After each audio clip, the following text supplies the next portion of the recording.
জাতিসংঘ শান্তিরক্ষী মিশন থেকে বাংলাদেশের সেনা সদস্যদের প্রত্যাহারের আহ্বান জানিয়েছেন ইউরোপীয় পার্লামেন্টের সদস্য আইভান স্টেফানিক। জাতিসংঘের শান্তিরক্ষী মিশনের আন্ডার সেক্রেটারি জিন পিয়েরে ল্যাক্রোইক্স বরাবর লিখিত এক চিঠিতে এ দাবি জানান তিনি। ওই চিঠিতে বলেন, আমি বাংলাদেশের চলমান মানবাধিকার লঙ্ঘন মোকাবেলায় দ্রুত এবং অবিলম্বে পদক্ষেপ নেওয়ার জন্য জাতিসংঘকে আহ্বান জানাতে লিখছি। আমরা বাংলাদেশের নাগরিকদের এবং আন্তর্জাতিক সম্প্রদায়ের সঙ্গে একাত্মতা ঘোষণা করে বলতে চাই,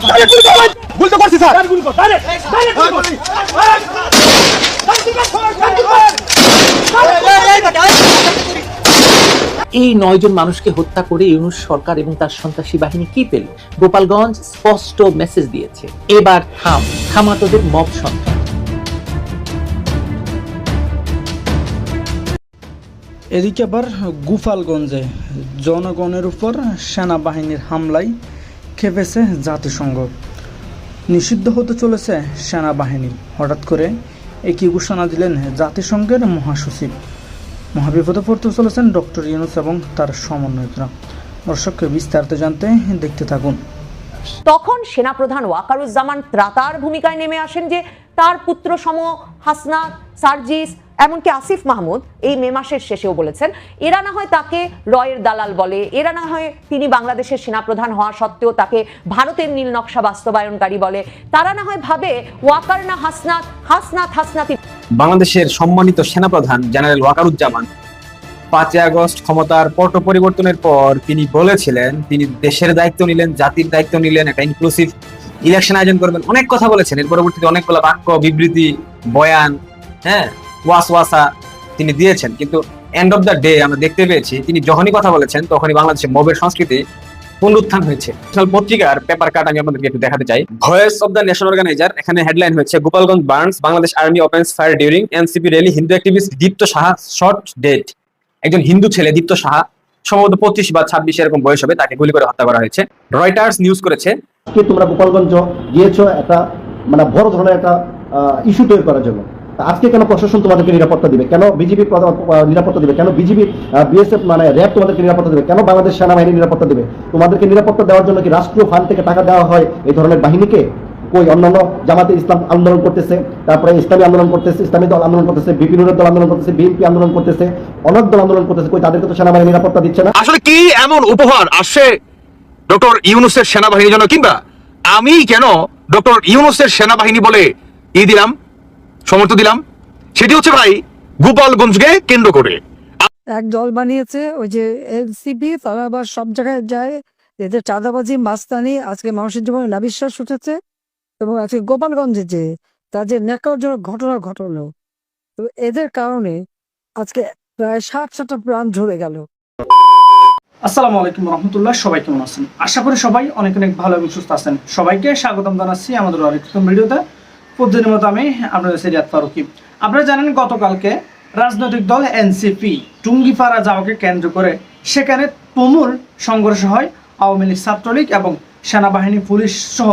সেখানে তুমুল একটা অস্থিতিশীল একটা পরিস্থিতি তৈরি হয়েছে। ইতিমধ্যে সে পরিস্থিতি মোকাবেলায় রীতিমতো সেখানে কারফিউ জারি করেছে সরকার। এদিকে এমন যখন পরিস্থিতি, তখন সারা দেশে শুরু হয়েছে তুলফার। এদিকে এনসিপি সারা দেশে রীতিমতো বিক্ষোভের ডাক দিয়েছে। আবারও উত্তপ্ত হয়ে উঠেছে রাজনৈতিক অঙ্গন। দর্শক, কি করতে চলেছে আর কি বা হচ্ছে সারা দেশে, সে বিষয়টাকে কেন্দ্র করে আজকের ভিডিওটা। আপনারা ইতিমধ্যে ভিডিওর শুরুতে বেশ কিছু অংশ বিশেষ দেখেছেন, যে অংশ বিশেষগুলো দেখে ইতিমধ্যে বুঝতে পেরেছেন আজকের ভিডিওটা কতটা গুরুত্বপূর্ণ হতে চলেছে। তাই এই বিষয়টা নিয়ে আর বেশি বিস্তারিত না বলে আমরা সরাসরি ভিডিওগুলো মাধ্যমে বাকি অংশগুলো বিস্তারিত দেখে আসবো। তার আগে আপনাকে অনুরোধ করবো যারা আমাদের চ্যানেলটিতে অ্যাকাউন্ট আছে চ্যানেল সাবস্ক্রাইব করে সাথে থাকবেন। যারা তেমন সাবস্ক্রাইব করেছেন তাদেরকে অসংখ্য ধন্যবাদ। যারা সাবস্ক্রাইব করেন তাদের উদ্দেশ্যে একটি কথা বলবো, দেখতে থাকুন, দেখতে দেখতে ভালো লাগবে, ভালোবাসা হয়ে যাবে ইনশাআল্লাহ। দর্শক, আর বেশি কথা না বলে আমরা এখানে ধারাবাহিকভাবে ভিডিওর বাকি অংশগুলো একটু বিস্তারিত দেখে আসবো। আজকে তোমরা গোপালগঞ্জ গিয়েছো একটা বড় ধরনের একটা ইস্যু তৈরি করার জন্য। আজকে কেন প্রশাসন তোমাদেরকে নিরাপত্তা দিবে? কেন বিজিবি নিরাপত্তা দিবে? কেন বিজিবি বিএসএফ র্যাব তোমাদেরকে নিরাপত্তা দিবে? কেন বাংলাদেশ সেনাবাহিনী নিরাপত্তা দিবে? তোমাদেরকে নিরাপত্তা দেওয়ার জন্য কি রাষ্ট্রীয় ফান্ড থেকে টাকা দেওয়া হয় এই ধরনের বাহিনীকে? কই অন্যান্য জামাতে ইসলাম আন্দোলন করতেছে, তারপরে ইসলামী আন্দোলন করতেছে, ইসলামী দল আন্দোলন করতেছে, বিপিনুরের দল আন্দোলন করতেছে, বিএনপি আন্দোলন করতেছে, অনেক দল আন্দোলন করতেছে, কই তাদেরকে তো সেনাবাহিনী নিরাপত্তা দিচ্ছে না? তাদেরকে তো জনগণ দৌড়ানি দিচ্ছে না, তোমাদেরকে দৌড়ানি দিচ্ছে কেন? গোপালগঞ্জের যে বিষয়গুলো আপনারা সকলেরই নজরে চলে আসছে। গোপালগঞ্জে 144 ধারা জারি করা হয়েছে। এনসিপি গিয়েছিল গোপালগঞ্জে সমাবেশ করার জন্য। গোপালগঞ্জের সাধারণ জনতা, আওয়ামী লীগের সমর্থক সবাই তাদেরকে প্রতিহত করেছে এবং তারা প্রাণ বাঁচাতে ডিসি অফিসে, পুলিশ সুপার অফিসে, কার্যালয়ে তারা আশ্রয় নিয়েছে এবং পুলিশের হেফাজতে।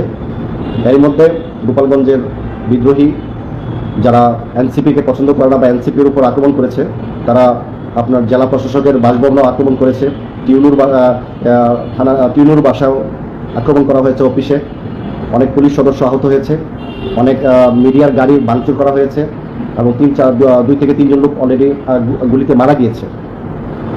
আমি একটি জিনিস, রাজনীতি করার অধিকার সকলেরই আছে। আওয়ামী লীগ অপরাধ করেছে, যে 17টা বছর আমরা আওয়ামী লীগের বিরুদ্ধে প্রতিবাদ করেছি। আওয়ামী লীগের বিরুদ্ধে প্রতিবাদ করতে গিয়ে আমরা বিদেশে জেল খেটেছি। একমাত্র বিদেশে আওয়ামী লীগের বিরুদ্ধে প্রতিবাদ করা ব্যক্তির মধ্যে একমাত্র আমি সেই ব্যক্তি, যে বিদেশের মাটিতে আমাকে জেল খাটানো হয়েছে।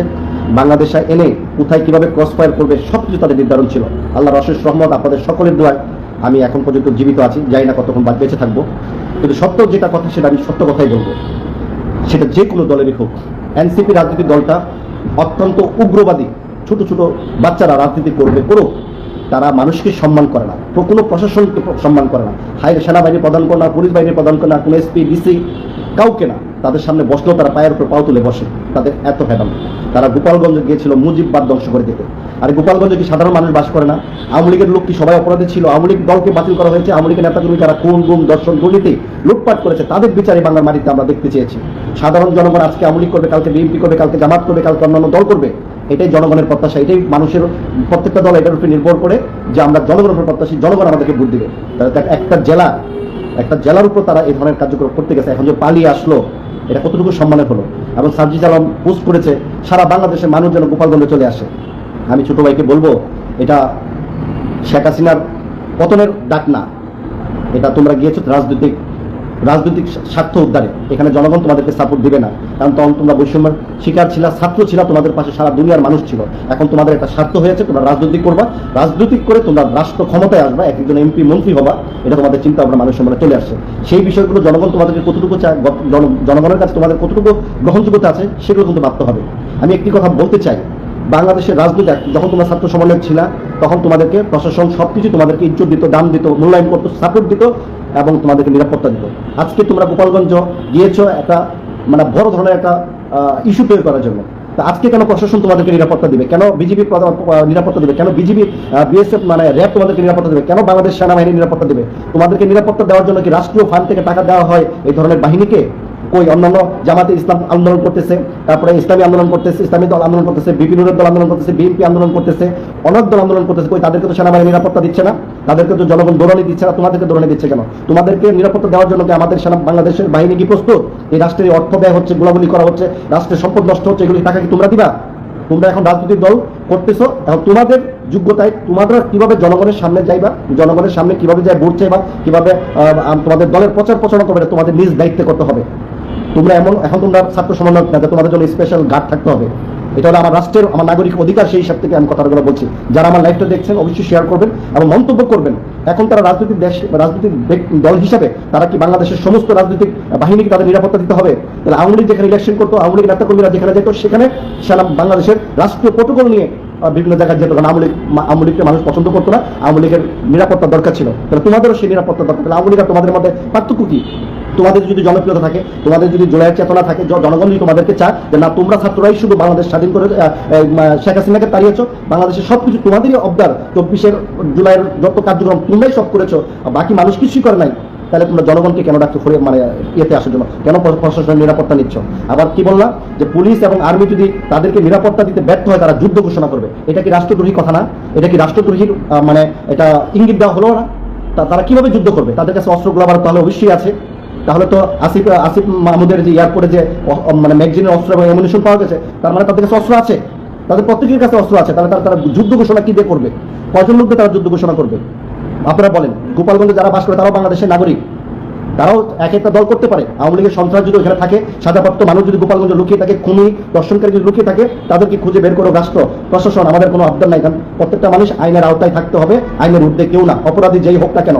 কিন্তু তোমাদের নিরাপত্তার জন্য আমার দেশের বাহিনী কাজ করবে সেটা আমরা কখনোই মানবো না। তাহলে বাহিনী প্রত্যেকটা ছোট দল বড় দল যত দল আছে সমাবেশ ডাকলে কোনো আনন্দ মিছিল বের করলে সকলকে প্রটোকল দিতে হবে, প্রত্যেকটা মানুষের নৈতিক অধিকার, কারণ এটাই গণতন্ত্র, এটাই বাংলাদেশের নাগরিক অধিকার। তোমরা বাংলাদেশের স্পেশাল কোনো নাগরিক না। আমরা 17 বছর আওয়ামী লীগের বিরুদ্ধে যুদ্ধ করছি, প্রবাস থেকে 1.5 কোটি প্রবাসীরা আওয়ামী লীগের বিরুদ্ধে যুদ্ধ ঘোষণা করছে, রেমিটেন্স বন্ধ করে দিয়েছিল এবং তারা সবকিছু শটডাউন করে দিয়েছে। বাংলাদেশে টাকা পাঠাবে না, শেখ হাসিনাকে অর্থনৈতিকভাবে মারতে চেয়েছিল। আর বাংলাদেশের সাধারণ জনগণ, সমস্ত রাজনৈতিক দল এই আপনার 24 আন্দোলনে শরিক হয়েছিল। যাত্রাবাড়িতে 60-65 জন লোক মারা গিয়েছিল, এখানে উপর থেকে মানুষ বলেছে, সাক্ষী দিয়েছে, এখানে সর্বদলের লোকেরা সাপোর্ট দিয়েছে। সারা বাংলাদেশে কি কোটি কোটি ছাত্র ছিল?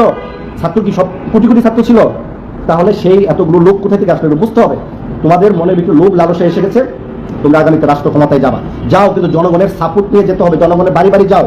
যদি তোমরা জনগণের বাড়িতে বাড়িতে যাওয়ার জন্য যদি তোমাদেরকে কেউ প্রটোকল না দেয় বা তোমাদের নিরাপত্তা বিঘ্নিত হয়, তখন তোমরা প্রশাসনের সাহায্য চাও যে আমরা আমাদের দেশের ভালোর জন্য আমরা জনগণের পাশে দাঁড়াতে চাই, জনগণের জন্য আমাদের জুলাইয়ের যে বিপ্লব হয়েছে সেই কথাগুলো আমরা শোনাতে চাই। তাহলে তোমরা জনগণের কাছে যাও। তখন যদি জনগণ তোমাদেরকে আক্রমণ করে, তাহলে ওই এলাকার জনগণ বা ওই এলাকার প্রতিনিধি বা রাজনৈতিক দল আছে তারা জবাবদিহিত করতে হবে। কারণ তোমরা সাধারণ জনগণের কাছে ভোট চাইবা, তোমরা সাপোর্ট চাইবা, এটা নৈতিক অধিকার তোমাদের। কিন্তু তোমরা তো আগেই তোমরা ওইখানে গেছো, মানে ওইরকম ভাবে আক্রমণাত্মক ভাব নিয়ে গেছো যে ওইখানে আমরা গোপালগঞ্জ যাচ্ছি, যদি ফিরি মুজিববাদকে পতন বা মুজিববাদকে কবর দিয়ে আসবো। এটা তো অতিরিক্ত এই কথা। 9 জন মানুষকে হত্যা করে ইউনূস সরকার এবং তার সন্ত্রাসী বাহিনী কি পেল? গোপালগঞ্জ স্পষ্ট মেসেজ দিয়েছে, এবার থামা তোদের মব সন্ত্রাস। বুঝলে বুঝপাতা, না বুঝলে চোত্রা পাতা। বিগত 1 বছর যাবত তো তারাই ক্ষমতায়, তারাই মব সাজিয়ে হত্যা নির্যাতন যা করার করছে। তাহলে গোপালগঞ্জ গিয়ে তাদের রাজনীতির কোন জিনিসটি অর্জন করার ছিল যা তারা এতদিনে অর্জন করতে পারেনি? AK-47 এর মালিক উপদেষ্টা আসিফ মাহমুদ সজীব ভুইয়ার স্ট্যাটাসটি দেখুন। তিনি সেখানে বসে কাদের কি ভাঙতে চেয়েছেন? গোপালগঞ্জে গিয়ে খালি হাতে না ফেরার জন্য নির্দেশনা দেয়। তার মানে তাদের উদ্দেশ্য ছিল টুঙ্গিপাড়ায় গিয়ে বঙ্গবন্ধুর সমাধি ভাঙা।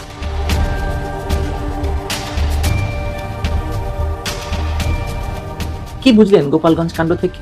জানি আপনারা এবং অনেকেই নিজের চোখকে বিশ্বাস করতে পারছেন না। অনেকেই 9টি লাশ নিয়ে ভাবছেন, অনেকে আবার চোখের সামনে এনসিপি, নাপা বা ডক্টর ইউনূসের এই লেলিয়ে দেওয়া সন্ত্রাসীদের সেনাবাহিনীর সাজোয়া যানের ভেতর ঢুকে পালানোর দৃশ্য নিয়ে ভাবছেন। আর একদল ভাবছেন এরপর কি। আশা করি সবার ভাবনার কথাই বোঝার চেষ্টা করব আজকে। সবার আগে আমাদের ভাবা উচিত গোপালগঞ্জে এই ঘটনা হতে দিল কেন ডক্টর ইউনূস সরকার? এই 9 জন মানুষকে হত্যা করে ইউনূস সরকার এবং তার সন্ত্রাসী বাহিনী কি পেল? যখনই সারা দেশের পদযাত্রা মার্চ টু গোপালগঞ্জ হয়ে গেল এবং গোপালগঞ্জের টুঙ্গিপাড়ায় শায়িত বঙ্গবন্ধু শেখ মুজিবের সমাধি ভাঙার ডাক উঠল, তখনই উচিত ছিল সরকারের সেখানে 144 ধারা জারি করে সভা সমাবেশ নিষিদ্ধ করা, তাই তো? উচিত ছিল না? জিয়া, এরশাদ, বেগম জিয়া, শেখ হাসিনা সকল আমলে আমরা সেটাই দেখেছি। এ যাবৎ বিবদমান দুপক্ষের ভেতর হানাহানি থামাতে পুলিশের পক্ষ থেকে দুপক্ষকে ডেকে চা খাইয়ে 144 ধারা জারির খবরটি জানিয়ে বিদায় করা হয় এবং সকল পক্ষই তখন জানমালের নিরাপত্তার কথা ভেবেই হোক বা রাজনৈতিক উদ্দেশ্য হাসিল করার জন্যই হোক,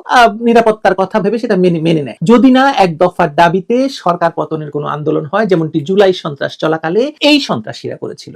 কিন্তু এখন তো সে অবস্থা নেই। বিগত 1 বছর যাবত তো তারাই ক্ষমতায়, তারাই মব সাজিয়ে হত্যা নির্যাতন যা করার করছে। তাহলে গোপালগঞ্জ গিয়ে তাদের রাজনীতির কোন জিনিসটি অর্জন করার ছিল যা তারা এতদিনে অর্জন করতে পারেনি? ধানমন্ডি 32 ভাঙার মতো কাজ যারা করে, তারা গোপালগঞ্জে গিয়ে জাতির পিতার সমাধি ভাঙবে না, সেটা বিশ্বাস করার কি কোনো কারণ থাকতে পারে? আপনি বিশ্বাস করেছিলেন, আমি বিশ্বাস করিনি। এখনো বাংলাদেশে আওয়ামী লীগের নেতাকর্মীরা যারা জীবিত আছে, তাদের শরীরে রাজনৈতিক জীবন যদি থেকে থাকে, তারা কি সেটা মেনে নেবে? তারাও বলেছে যে টুঙ্গিপাড়ায় গেলে পরিস্থিতি নিয়ন্ত্রণের বাইরে চলে যাবে। তাহলে সরকার কেন তাদের নিজস্ব মব, নিজস্ব সন্ত্রাসী বাহিনীকে থামালো না? চাইলেই পারত। কেন সরকারের 3 জন উপদেষ্টা পুলিশ কন্ট্রোল রুমে বসে জুস পান করতে করতে এই মানুষ হত্যার দৃশ্যকে দেখলো? এই যে দেখুন, ইমন নামের ছেলেটাকে ছাত্রলীগ বলে ধরার 5 মিনিট পরেই তার লাশকে বয়ে নিয়ে যাওয়ার দৃশ্য। যখন এই উপদেষ্টারা ঢাকায় বসে এই দৃশ্য দেখলো, তখন তাদের প্রাণে কি কোনো ধরনের প্রতিক্রিয়া হলো না? এখন তাহলে প্রশ্ন করতেই হয়, এবার কারা এই হত্যার জন্য আইন শৃঙ্খলা বাহিনীকে নির্দেশ দিল? কার নির্দেশে আইন শৃঙ্খলা বাহিনী গুলি চালালো? ডক্টর ইউনূস যমুনায় বসে কি করছেন আমরা জানি না। নিশ্চয়ই তিনি যমুনায় বসে এই 3 উপদেষ্টার সঙ্গে সার্বক্ষণিক যোগাযোগ রাখছিলেন। AK-47 এর মালিক উপদেষ্টা আসিফ মাহমুদ সজীব ভুইয়ার স্ট্যাটাসটি দেখুন। তিনি সেখানে বসে কাদের কি ভাঙতে চেয়েছেন? পুলিশকেও, মানে পুলিশ এবং সেনাবাহিনীকেও নিশ্চয়ই তিনি এই নির্দেশ দিয়েছিলেন, দেননি? পাননি। শান্তিতে নোবেল বিজয়ী ইউনূস সরকার গোপালগঞ্জে এই 9 জন নিহতের দায় এবং দায়িত্ব নেবে এবং নিতেই হবে। আজ হোক কাল হোক, হুকুমের আসামি তো আপনাদেরকে হতেই হবে। শেখ হাসিনাকে হুকুমের আসামি করার জন্য আপনারা দিনরাত কল রেকর্ড খুঁজে বেড়াচ্ছেন। আজকের ঘটনার জন্য তো প্রমাণ খোঁজার দরকার হবে না। স্বরাষ্ট্র, আইন এবং AK-47 উপদেষ্টাদের সামাজিক যোগাযোগ মাধ্যমে ছড়িয়ে পড়া ছবি তো যথেষ্ট নয়? কেন এরা গোপালগঞ্জ গেছিল বলুন তো? আবারও সেই প্রশ্ন করি, ডক্টর ইউনূসের এই পোষা সন্ত্রাসী বাহিনী কেন বাকি জেলাগুলোর মতো পদযাত্রা না করে মার্চ টু গোপালগঞ্জ কেন করেছে? সে প্রশ্ন আমাদের সকলের মনে। এক একজন হয়তো এক এক উত্তর দিবেন এরকম প্রশ্নে। আমি চেষ্টা করেছি কয়েকটি জনপ্রিয়, বিশেষ করে জুলাই সন্ত্রাসীদের সমর্থকরা যা বলেছে তা থেকে কয়েকটি বেছে নিতে। 1 নাম্বার, এই জুলাই সন্ত্রাসীরা এর আগে যেসব জেলায় গিয়েছে সেখানে 200-র বেশি লোক জড়ো করতে পারেনি। আম দলের নেতা তারেক রহমানের মতে এই 200-র মধ্যে আবার 100 জন নাকি আওয়ামী লীগ, ছাত্রলীগ করে। তারা এখন প্রাণ বাঁচাতে এইখানে গিয়ে হাজির হয়েছে। এবং আজকে গোপালগঞ্জে যে তাদের ন্যাক্কারজনক ঘটনা ঘটলো, তো এদের কারণে আজকে প্রায় 60-70টা প্রাণ ঝরে গেল এবং আরো যারা আহত তাদের অবস্থা খুব আশঙ্কাজনক। ধারণা করা হচ্ছে যে 15 জনের মতো বোধহয় মৃত্যুবরণ করবে। আমি তীব্র প্রতিবাদ জানাচ্ছি এবং সারা বাংলাদেশে আমাদের যারা গণতন্ত্র এবং স্বাধীনতা বিশ্বাস করে, যারা মানুষের অধিকারে বিশ্বাস করে, যারা গণতন্ত্রে বিশ্বাস করে, প্রত্যেককে আমি অনুরোধ করবো যে এই দুঃশাসনের অবসান ঘটানোর জন্য আজকে এই ছাত্র হত্যা করে আজকে ইউনূসের হাত ছাত্রদের রক্তে রঞ্জিত এবং তাদের আন্দোলনের নামে যারা জীবন দিয়েছে সবগুলি হচ্ছে ইউনূসের মেটিকুলাসলি ডিজাইনের অংশ হিসেবে সে একের পর এক লাশ ফেলে। তো প্রিয় দর্শক, কিন্তু আপনারা সবাই দেখেছেন ভিডিও দেখে আশা করি অনেক তথ্য জানতে পারছেন বাংলাদেশের যে চলমান পরিস্থিতি চলতেছে, রাজনৈতিক যে অস্থিরতা চলতেছে সারা দেশে, সেটা নিয়ে আপনারা ইতিমধ্যে দেখেছেন বিস্তারিত। এই বিষয়গুলো নিয়ে আপনারা অনেকজন বক্তব্য শুনেছেন। তাদের বক্তব্যগুলো প্রসঙ্গে বা তাদের বক্তব্যগুলো নিয়ে আপনাদের যদি কোনো মূল্যবান মতামত অবশ্যই কমেন্ট করে জানাতে ভুলবেন না। এরকম সাথে দেখার জন্য সবাইকে অসংখ্য ধন্যবাদ। ভিডিও ধৈর্য সহকারে দেখার জন্য সবাইকে অসংখ্য ধন্যবাদ জানিয়ে এখানে শেষ করবো আজকের ভিডিওটি। ভালো থাকবেন, সুস্থ থাকবেন, আর আমাদের চ্যানেল নতুন থাকলে অবশ্যই চ্যানেল সাবস্ক্রাইব করে সাথে থাকবেন। ভালো থাকবেন, সুস্থ থাকবেন। আল্লাহ হাফেজ।